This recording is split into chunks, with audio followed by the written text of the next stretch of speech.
Tanina 5 nanisany notifilina mpitandro filamenana intelo ny tovolahy iray tsy maintsy notapana ny tsinainy. Fa nitsakitsana miverimberina ny lalam-panorenany tsy mitombina ny fahefany-mpitondra hoy ny mpanaraka raram-pirenena. Fitantanana ny firenena mampiayay ny fihetsiky mpitondra fanjakana hoy ny randrana sendikaly.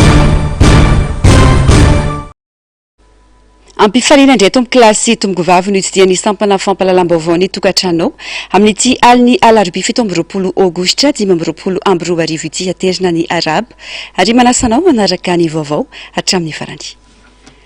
Pejiny fanatanjahantena avy hatrany sambany teo amin'ny tantarany baolina kitra malagasy hatramin'ny nidirany atao amin'ny fédération raisam-pirenena momba ny baolina kitra na ny FIFA ny taona 2027 tao amin'ny siny confédération africaine momba ny baolina kitra na ny CAF ny taona 2027 no tafakatra tamin'ny dingana famaranana amina lalao raisam-pirenena ekipam-pirenena malagasy any Kenya Nairobi ny sabotsy ho avy zao no iadiny Madagascar sy Maroc izay ho tompon-daka ny championnat d'Afrique des Nations na ny tranona 2022. Tatibavony Narcisse Karazafy, Andry Rakotomalala. Iano ohatra no nitsara ny Bariany Madagascar sy ny Crocodile du Nil nandritra ny lalao manasadalana iadina ny tompon-daka ny tranona 2024 izay natao tao amin'ny kianja ny Benjamin Mkapa. Défensivement, regardez, c'est l'inverse. Feli. Centre de Feli, ça peut être intéressant. Ici, Ryan, la petite passe, le centre, le but de Madagascar, phénoménal. Ils sont fantastiques, increvables, ils sont spectaculaires, c'est comme ça qu'on les aime. Les Baréens sont à quelques minutes de la finale. Atsala aotra ny ohatra izany nandritra ny fepitaona voalohany sy faharoa ka niroso tamin'ny fanalavam-potoana ny lalao ny ady dia nady koa ny lalao akatany amin'ny minitra fa 4:40 no natafidirany ny tokony anara-kotondray-be ny baolina na dia folo aza sisan'ny ekipa malagasy no tena amin'ny kianja tao aorian'ny nazahoan'ny fenoasina ny karatramena atao amin'ny minitra fa 7:70 dia niezaka mafy ny Barea ka tafiditra amin'izao dingana famaranana izao tsy mampino hoy coach Roro izay tsy nanafina ny fietsepony sy ny fisaorany ilaina azy manoloana ny fandresena tamin'ny dingana manasa-dalana. J'étais souvent assez noué la tête parce que c'était plus comme aujourd'hui. Aujourd'hui, c'est vrai que nous avons changé la tactique en premier temps, 3 deuxième temps. On vient de faire entrer que nous échangés. Et après, avec le carton, c'était difficile. Nous avons fait un joueur qui vient d'entrer, après il fait sortir en le parlant, c'est juste pour la tactique. Parce que nous voulons un joueur qui capture le ballon devant. C'est pour ça que le 7 vient de rentrer jusqu'à pour ça seulement. Parce qu'on ne peut pas aller de manière avec les disconférences, c'était vraiment dur pour nous. Et heureusement qu'ils sont mental, ils sont vraiment forts psychologiquement, voilà, c'est ça.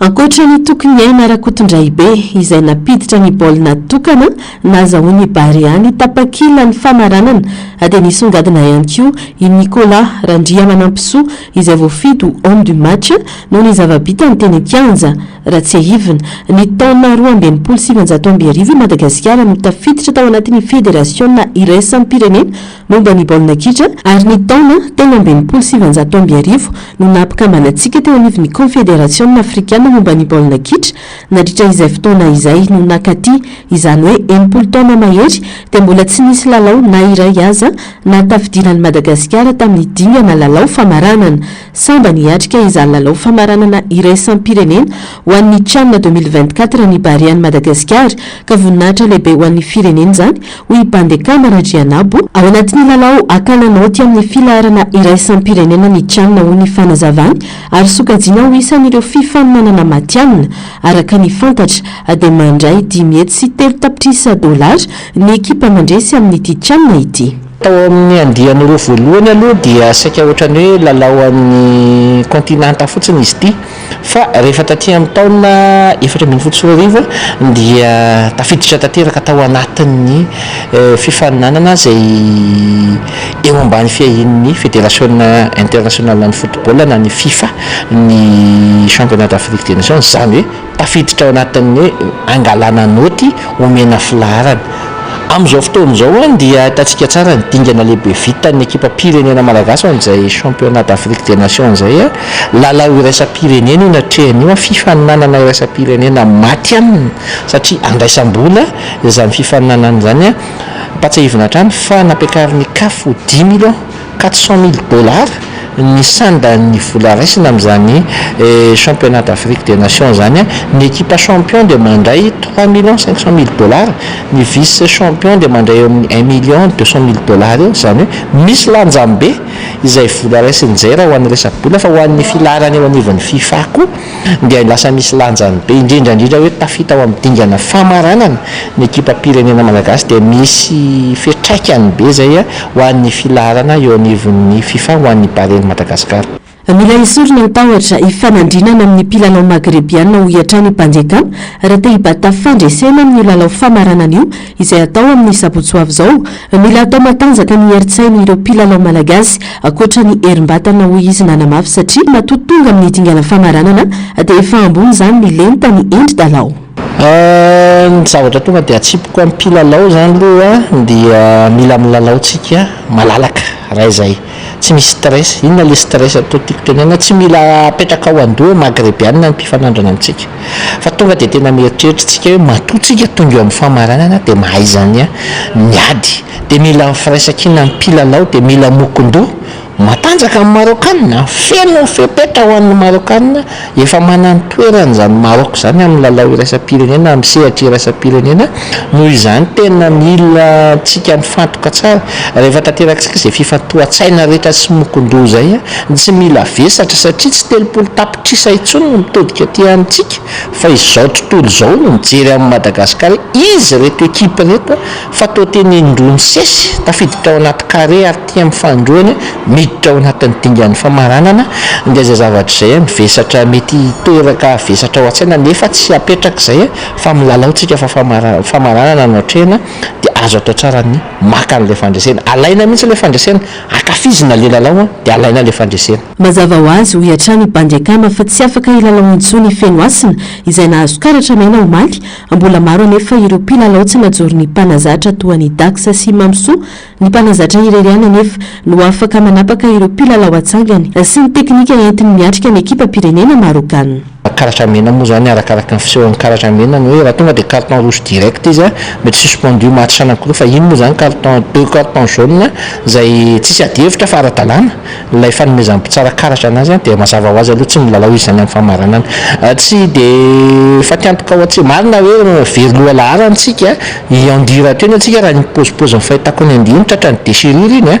dia manana mpilalao roa zany tsika tsy azo ampiasaina ao nefa maro mpilalao zay le antony hitondrana mpilalao be dia be rehefa ohatrana reny afaka sola anazy amin'ny ora farany oatra reny dia zany mihino fa hitam-panazatra ny olona sola ny feno asina sy andia amin'ny lalao an'ny famaranana sabotsy. Ny firafitry ny ekipa mety tsy dia hiala lavitra loatra amin'ny asehoantsika tamin'ny manasa-dalana teo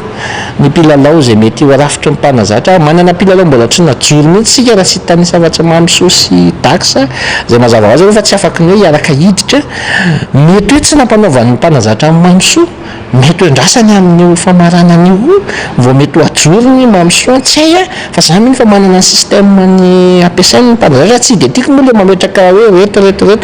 mpilalao eritreretiko apetraka fa za mahita hoe mpanazatra mahafantatra an'izay zavatra izay. Anisy sabotsy 30 aogositra 2024 avy izao moa amin'ny 4:00 ho reto Madagasikara no atao ao Nairobi ny lalao famaranana ny CHAN izay ifanandrina ny Barea Madagasikara sy ny ekipa pirenena Marokanina. Nilaza moa ny fitondrana fa iantoka ny atsasaky ny sarandalana ho an'ireo mpanohana voninanoana ny bareka ho an'ny Keniany sabotsy ho avy izao izany hoe mandidina ny €100 na 3 tapitrisa ariary isan'olona niteraka fanehoan-kevitra betsaka izany aingitraingitra sy seho ivelany manjaka eto amin'ny firenena ankehitriny ho ny mpandinika fiarahamonina adiny tanteraka ny tena laharam-pameana ho an'ny vahoaka ho Rahalaiary Manana Kristianina nambarany fa tokony fantoka amin'ny sehatra fototra toy ny fampianarana ny indostria ny jiro sy ny rano ny fitondrana satria ireo no mamaritra ny fahaiza mamokatra sy ny fivoatra ny fiarahamonina sy ny toe-karena malagasy fanadiadiana.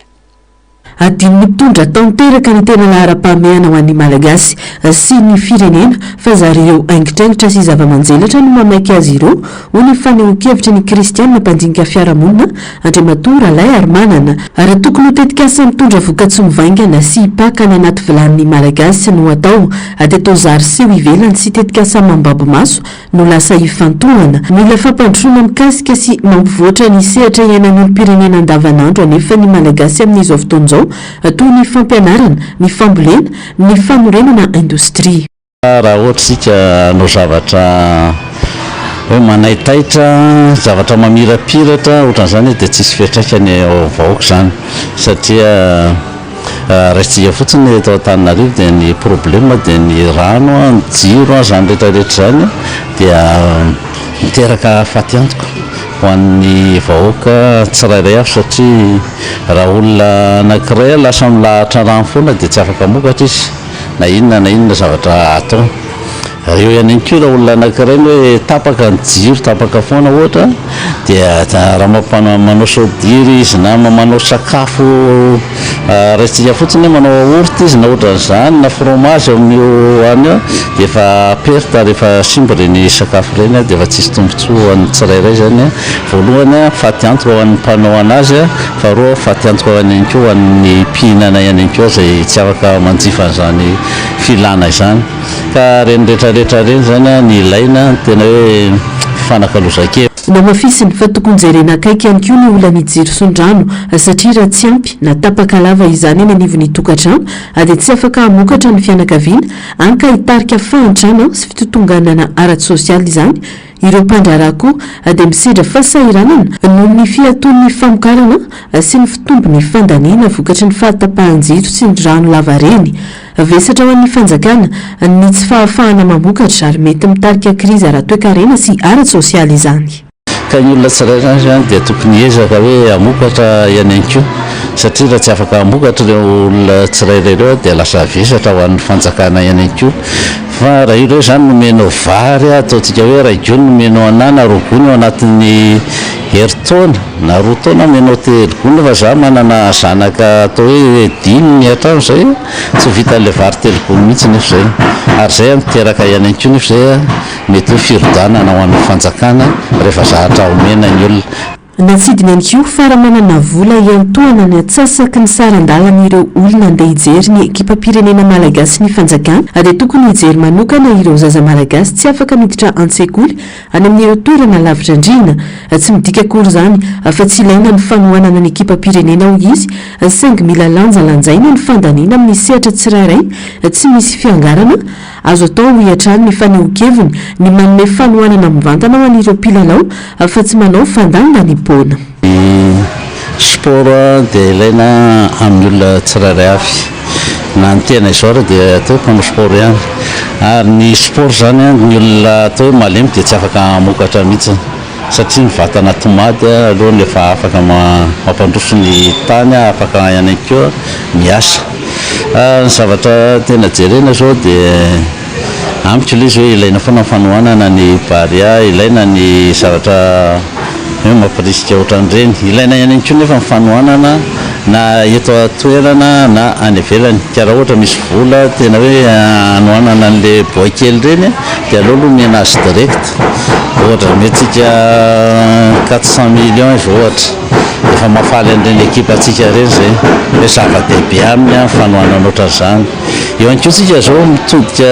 kely hoe tena amiko zany raha izany no anontanianao dia manahoana fa hiditra mpianatra ka raha misy vola tena hoe atotona dia ho za hoe mba hividianiko kahe ilay mpianatra satria tsika zany tena miady hoe ababoana izay bado ny olona rehetrarehetra tsy maintsy mianatra ny ankizy ny rehetrarehetra nefa rehefa mandinika ianao any ambanivohitra any anie dia be da be ny ankizy tsy afaka hianatra mihitsy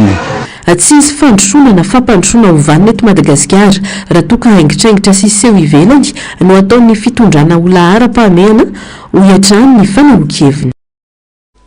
manodidina izay vaovao izay isy tsy manana ny paikady mazava hita ny tanàna ny firenena sy amoana ny vahoaka malagasy indrindra ny mpiasa ao anatin'ny olana sedrainy ny mpitondra fanjakana ho ny randrana sindikaly mitohy hatrany ny kolotsainy oeraoera sy ny kitolotolotra tsy makany amin'ny fanatrarana ny tanjona ho an'ny fampandrosoana manapirofo ny fihetsika sehon'izy ireo fa ny amin'ny tsy laram-pamena no ny tena mahamaika ny mpitondra sy manomevahana ny mpanambola fanadiadina eo amin'ny sariny Mathieu Princy. Mampiayay ny fihetsika seho sy ny fomba hitondrana ny firenena ankehitriny manoloana ny famaritana ny tena maika sy laram-pamena ho an'ny vahoaka indrindra ny mpiasa malagasy izay miaina anaty fasahirana tanteraka amin'izao tilazany intsony ny fahorim-bahoaka amin'ny fiainana andavanandro. Ny olona mba nanantena zany hoe any amina resaka karama ny mpiasa no hojerena anetsika an'le $300 satria $10 isan'andro satria $280 ny moyenne ny karama ato amin'ny vondrona sadeka isam-bolana isika mitarika nefa tsy any zany no lara-pahamehana ho an'ny fanjakana réseau fandehan'izao fa mbola iaina amina resaka koeraoera ve mety mampieritreritra ihany ao anatin'le izy ny délestage mba manomboka tsika miteny zao mikasika an'le resaka etra 500 ilazany hoe any tokony mahamaika raha ohatra ka tena manambola ny fanjakana zany mahamolana hitondra vahaolana ho an'ireo le mpiasa be da be ho voaroaka vakasika no resaka ny akoasy resaka etra satria miakatra etra andro zany tokony hojerena fidiran'ny mpianatra fa hitantsika tsara eninjato no voaroaka ahoana ny fidiran'ny mpianatra atsoasy efa andeha ny fidiran'ny mpianatra ny eto manana ao anatin'izany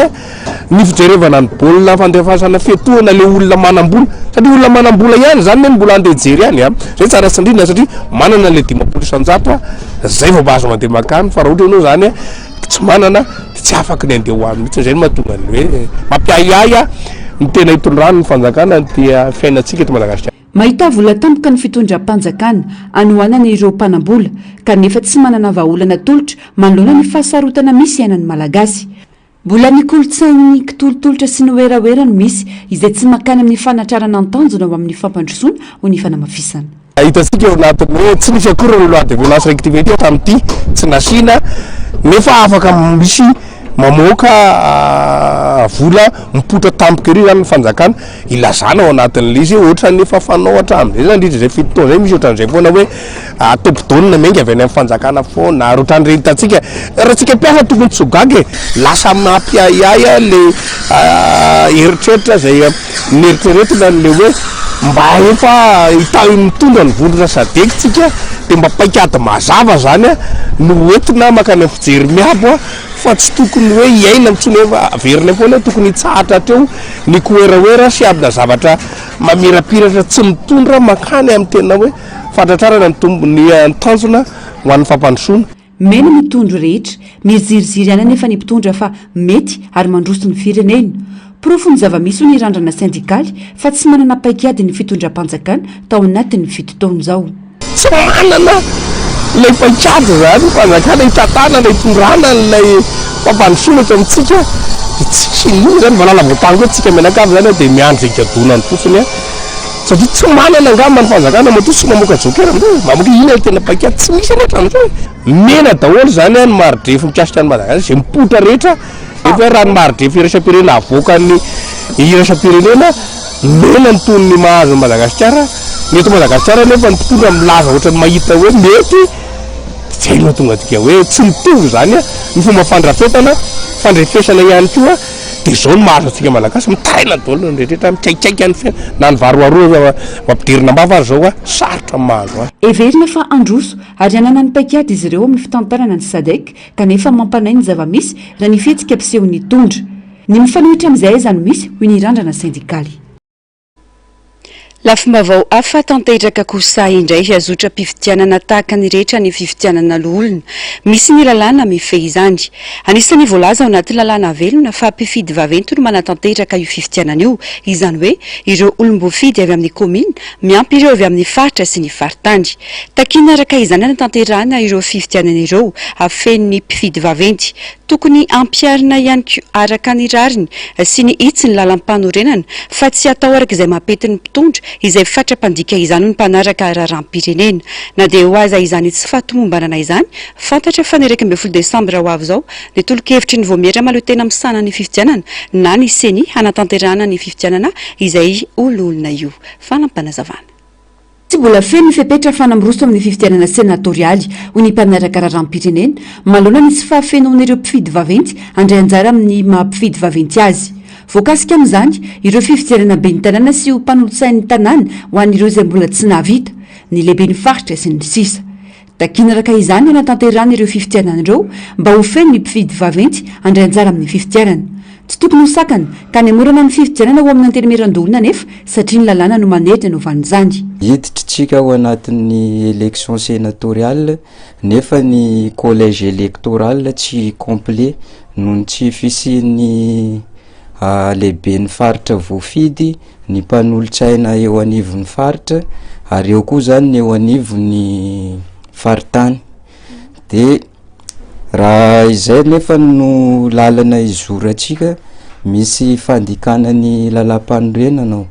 misy moa le lalàna izay efa nivaliden'ny haute cour constitutionnelle andrasana ny promulgation ny atoato. Mazava ny voalazany lalàna fa ireo olom-bo fidianina no mpifidy vaventy fa tsy ireo olom-bo tendry. Mizotra amin'ny tsy manara-dalàna nefa ny mpitondra fanjakana anovan'izay voalazana lalam-panorenana ho ny fanamafisana. Tsy misy afa-tsy ny référendum constitutionnel ihany nefa no lalàna raha toa misy ny fanovana tiana tao ho ny fanazavana ity olom-pirenena ity. No andeha hanovana an'izay voalaza ao anatin'ny lalam-panorenana ary mbola natao valide ny ACC nefa n'izay lalàna zay raha ny tena izy nefa ny tena mandika ny voalaza ao anatin'ny lalam-panorenana zay ka ny ACC nefa tsy afaka ny hanovany lalam-panorenana fa raha te hanovany zay zareo de procédure tsotra ny tokony arahana de amin'ny alalan'ny référendum constitutionnel ihany tsisy lalana hafa afahana manovany zay raha tsy référendum ihany. Efa ampy izay ny fanitsakitsahana miverimberina ny lalam-panorenana hoy ny fanazavana tsy voahaja ary tsy mipetraka araka ny tokony ho izy intsony ny fizakantena ny faritra manoloana ireo fandikan-dalàna maro toy ny tsy fanatanterahana ny fifidianana be ny tanàna amin'ny faritra maro sy ny fanendrena ny gouvernoura. Ny olana moa zany hatreto de misy aran'ny be ny tanàna ohatra voafidy ara-dalàna nefa soloina PDS zany zao efa tsy ara-dalàna no ohatran'izany satria tokony olom-bo fidy foana no mifidy ny solontenan'ny vondrom-bahoaka hitsinjara-pahefana. Eo ihany koa ny fisian'ireo le gouverneur zay no tendrena izay amafisina eto koa moa zany hoe tsy ara-dalàna tsy mandika ny lalam-panorenana ny fanendrenan'ireo gouverneur ireo ary zay no nitakinay hoe alefaso aloha ny fifidianana eo anivon'ny faritra mba iverenatsika ao anatin'izay ordre constitutionnel zay satria efa amatona maro kosa tsy najaina mihitsy ho andininy mikasika ny fitsinjara-pahefana io tao anatin'ny lalam-panorenana. Misy ny mizana-tsindrinila amin'ny fampiaran-dalàna eto Madagasikara.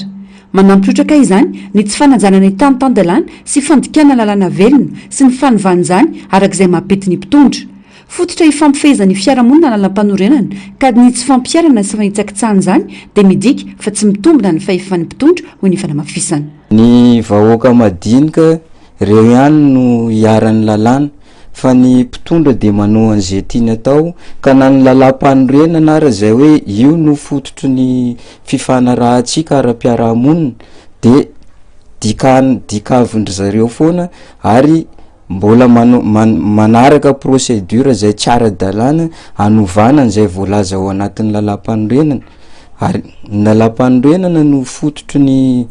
zay fifanarahantsika zay ka rehefa samy tsy hanaja an'io na hoe rehefa tsy ampiarina ao anatin'ny fotoana lavalava ny voalaza ao anatin'ny lalam-panorenana de lasa tsy mitombona tsony zany ny lalam-panorenana ary tsy mitombona koa zany ny fahefan'ny mpitondra satria amin'ny alalan'io lalam-panorenana io no ampindramatsika fahefahana anazy ka rehefa tsy manaraka an'io izy de ny fahefahany indray amin'izay no everina fa tsy mitombona. Ny datiny 12 desambra izao no tolo-kevitry ny seny nalefa teny anivon'ny gouvernemanta hanatanterahana ny fifidianana. Mbola andrasana kosa ny fanapaha-kevitra sy fiantsoana avy amin'ny gouvernemanta momba izany. Vaovao ny trangam-piaramonina kosa indray manambonahitra ambony tafika ray sy manambonahitry ny gendarmerie roa namony aindy nandritra ny fakana brevet filatsahana amin'ny elonaina natao tao rivony mamo androandy izany arana tamin'ireo tafika frantsay.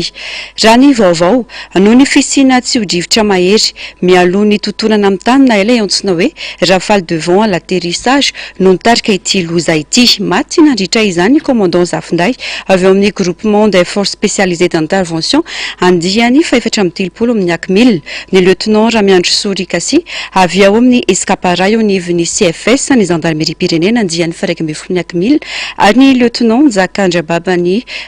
Geodar avy ao amin'ny centre de formation spécialisé ny gendarmerie pirenena andiany fa 220 Akmil miaramila 10 hafa kosa nampidirina eny amin'ny hôpital miaramila soavinandrina vokatra ity loza tao rivony mamo ity. Eo amin'izay vaovao ny trangam-piaramonina izay ihany voatery notapahina ny tsinain'ny tovolahy iray vokatry ny tifitra telo teo amin'ny kibony teny Nanisana Omalialina nambarany ireo fianakaviana fa mpitandro filaminana no nahavandoza efa mitsabo tena eny amin'ny hôpitaly ilay raim-pianakaviana sainga manaino aviny ireo fianakaviana noho ny fahavoazana eo amin'ny toe-pahasalamany ka tsy afana manao ny asa izay efa nandrasana ny fatratra fanadiadina. Teny Nanisana boribory tany fadimy no nitrangany ity loza ity Omalialina. Nisehona ny lozam-py famoivozana teny an-toerana manakaiky ny fiantsona ny taxi be antsona hoe sapin. Ny fampiraraha vitrany ireo niaran'ny loza ka nilamina ny raharaha. Tetsy andaniny anefa nisy polisy iray nambaran'ireo vavolombelona fa nisotrosotro ka avy ny famaly ambava tamin'ireo mpamily voakasiky ny loza. Niala vetivety ilay polisy saingy nanao tampody foy niaraka tamin'ny basy ary nandrahoana ireo olona niteny azy. Niteraka orooro teo amin'ireo nanatrika teny an-toerana ny zavamisy. Niezaka nanakana azy tsy tifitra ny olona kanefa dia nitifitra iny efatra avetrany ilay polisy. Nitifitra voalohany dia tsy nahavo olona fa ny telo ambony kosa ny fatratra tany amin'ny tovolahy iray raha ny fitantarana. Izy koa polisy teo ny revirevy teo ihany izy. Dia rehefa teo amin'izay izy dia ohatrany hoe niakatsakatra zany izy tamin'ilay mpitondra moto. Dia efa niteny ny fianakaviana ao karaha fa lamina ihany. Ka fa lamina dia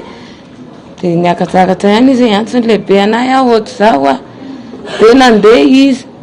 nandeha izy tany dia rehefa kelikely teo izy niveriny nitondra basy. Dia misy bandy rola tonga dia hitany teo sadako ihany le rola teo. Tonga dia nambanany eto miloha. Tifiriko elahy izany tena mahafeto. To dia nandohalika iny. Sao ka sefy mifona. Dia nambanany koa le anankiray tifiriko elahy. Tifiriko daholo nareo a. Oka sefy dia tonga amin'izay le zahodako koa le voatifitsy io. Nanampy ny teny niarany teny teo hoe aza entina ty basy ty raha sefa. Dia sakorokoroka teo dia nanapaoko izy voalohany dia nisy nananina le tanany avy ato aoriana dia niakatra any ambony tsy nahavola. Dia mifampisotomana teo satria tsy apaoko ety dia le anankiray amin'izay voatifitsy io. Nahazo ny kibony ilay raim-pianakaviana ireo tifitra ka naharotika azy hoy ny fanazavana. Tsy maintsy notapahana ka nampifanohizana ny tsinainy vokatra izany. Tifitra intelo izy tao amin'ny kibony daholo fa nilaza zany hoe telo ny hitanay a fa niteny le dokotera tao hoe rototrotoka zany ny tsinainy dia nitapahana le tsinainy dia nitohizana an'izay dia vita tamin'ny alina daholo izay.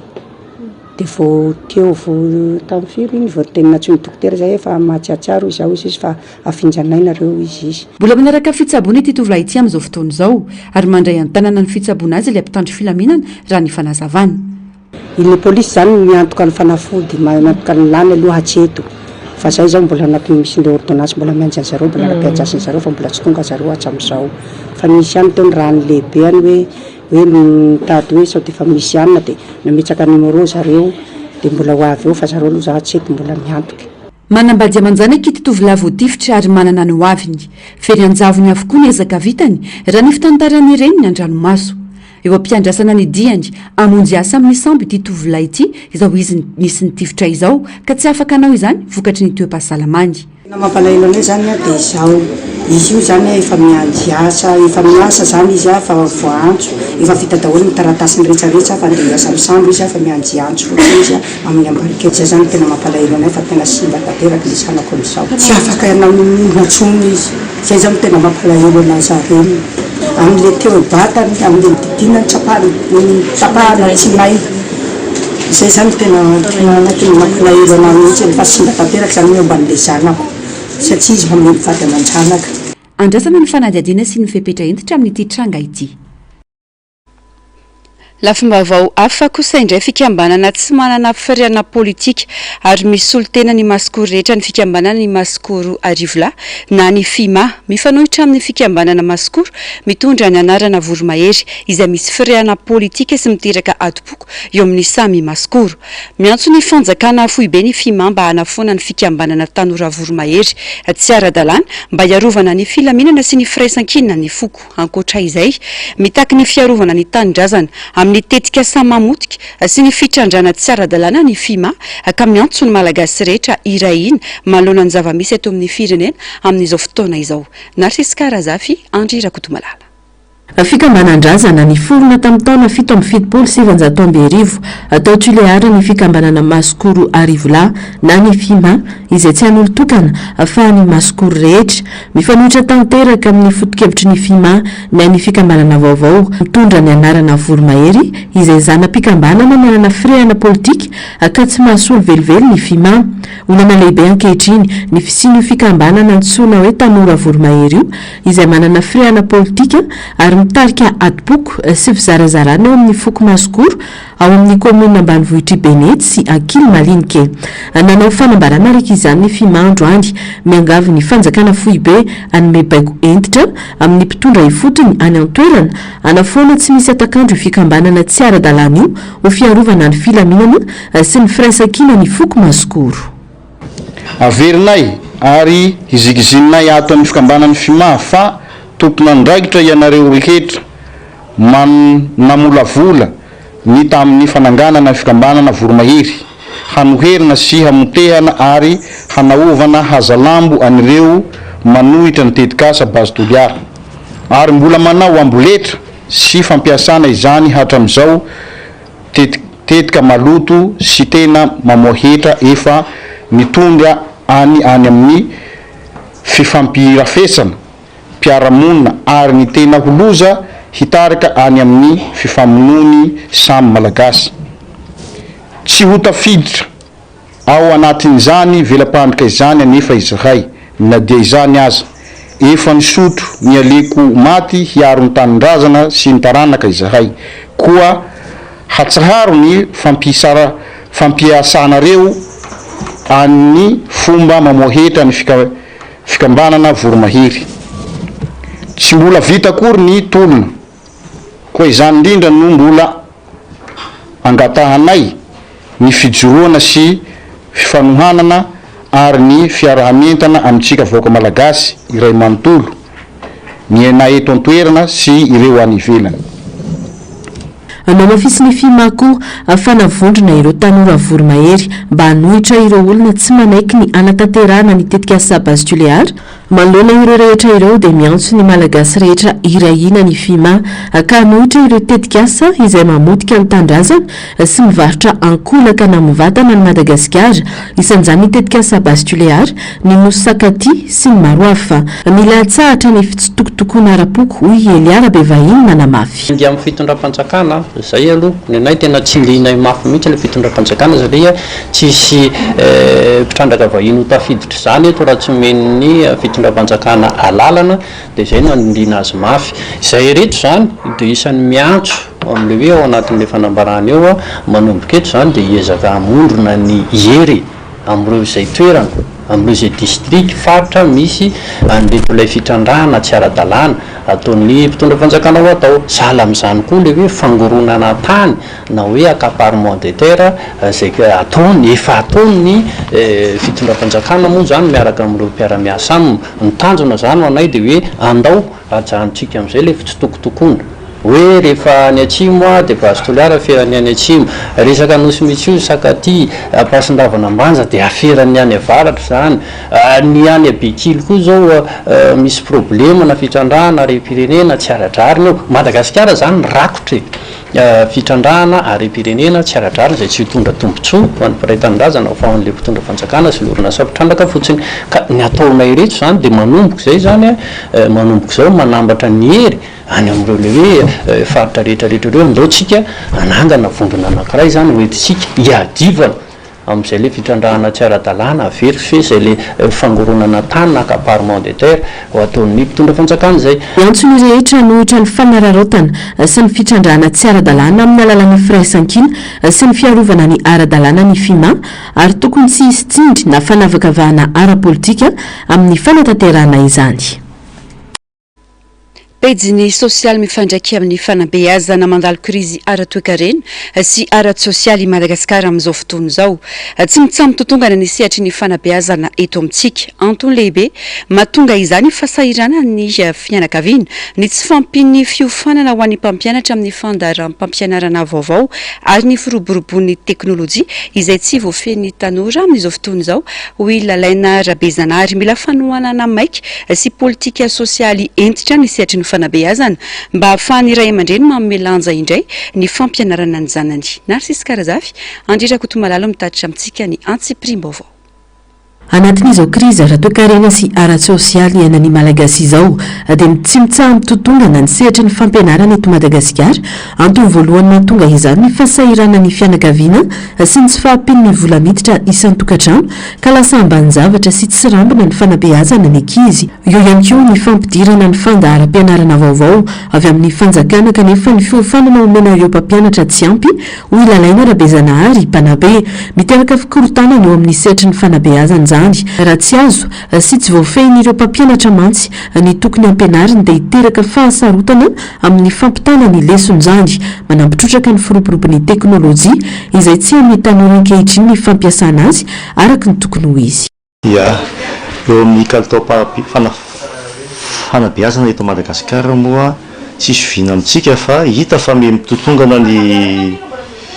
kalitao mpampianarana dia hita hoe miezaka ihany le fanjakana manao an'le programme vaovao ampidirina tsikelikely kanefa ny formation amin'ny mpampianatra mbola tsisy atseto aloha misy ihany fa miandalana be amin'izay formation na mpampianatra zay ary koa ny hoe novaina ny raha mpampianarana kanefa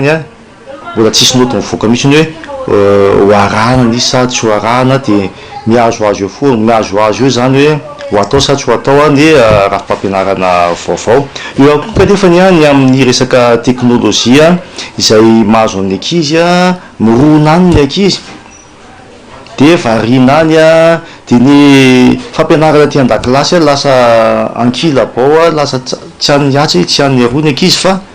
eo zao no misy an'ny ChatGPT eo fotsiny zareo no kirakira lasa ohatrany hoe tsisy ilaivana tsony ve izany ny mpampianatra mampianatra ety an-dakilasy io zany tena hitako hoe lesoko amin'ny ankizy amin'ny fandraisana fampianarana ao an-dakilasy izay koa mety hoe nampiena ny voka-panadinana satria nanao atsaramba ny ankizy variana any amin'ny teknôlôjia fa ny aty an-dakilasy no natao tsy de nivakina aloha angambany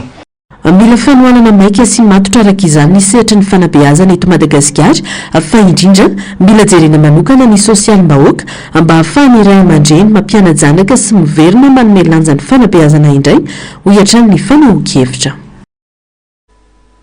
maresaka avy any ivelany heritaona lasy zay dia nahita fanambarana diso momba ny trosan'ny FMI babeny Senegal ireo mpitondra vaovao any an-toerana folo eny mihoatra ny tokony ho izy aza no voalaza mitiaritra herinandro maromaro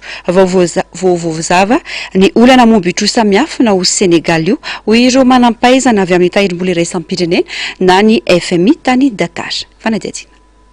mihevitra ny tahirim-bola iraisam-pirenena fa mety aharitra herinandro maromaro ny famahana ny olana momba ny itrosa miafina ao Senegal